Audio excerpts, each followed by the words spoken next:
Sadhgurunath Maharaj Ki Jai, and welcome to Jagadambe Reads the Holy Books of India, Ramayana 412.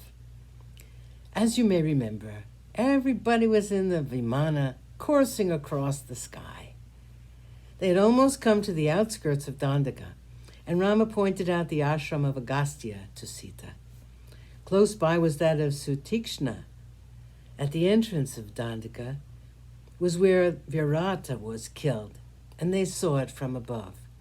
Atri's ashram was seen, and from the Vimana they saluted the great Rishi and his noble spouse, Anasuya. Rama's eyes were wet when he came further north. He pointed out Chitraku to Sita and said, "Bharata came to me here and asked me to go back to Ayodhya with him."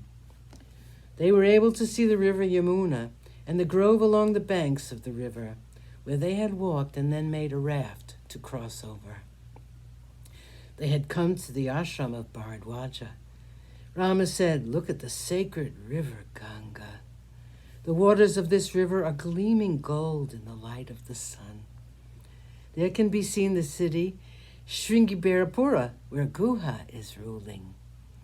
Tears were flowing from Rama's eyes when he said, "Sita, this Sarayu, the river which holds Koshal in its embrace. There, that is Ayodhya, the city of my father. Salute it from here."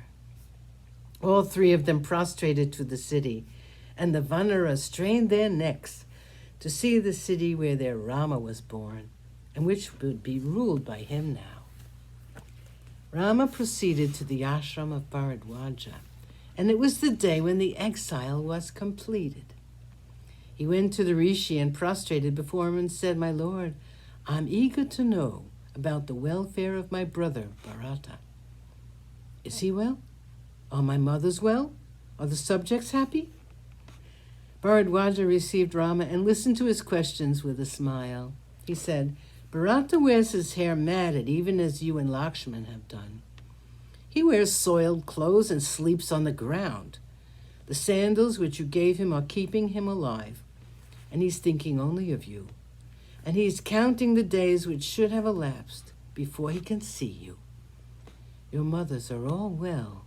Rama, when I look back and think of the day I saw you last, my eyes fill with tears even now. I saw you with the tree bark and the deerskin draped round you. Lakshman and Sita were with you. You had lost your kingdom, and you were bent on one thing, and that was Dharma. Giving away all that had been yours, you came on foot to the fearful forest because you wanted to carry out the commands of your father. You seemed to me like a god who had been sent down to the earth for some slight misdemeanor. Keiki wished you to live in the forest, and you took her at her word and came to the forest. When I saw you then, I was grieved. Now you're making my heart overflow with joy. You have conquered the enemy, and you have made many friends who are with you.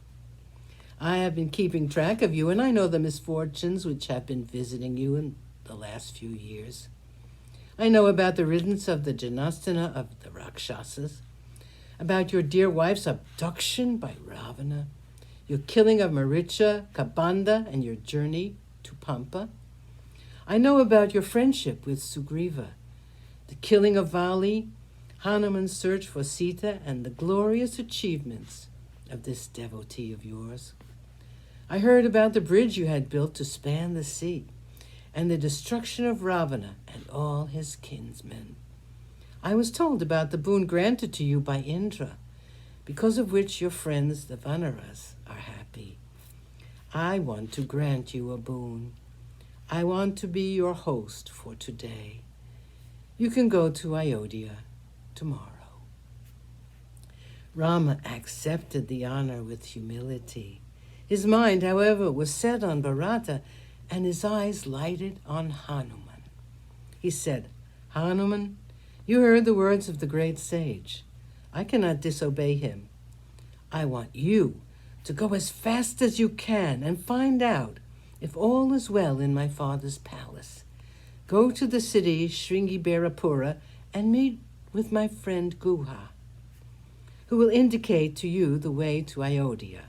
He will also tell you about Bharata. Tell him about my return. Sadhguru Nath Maharaj Ki Jai. Thank you for coming. I hope you come again.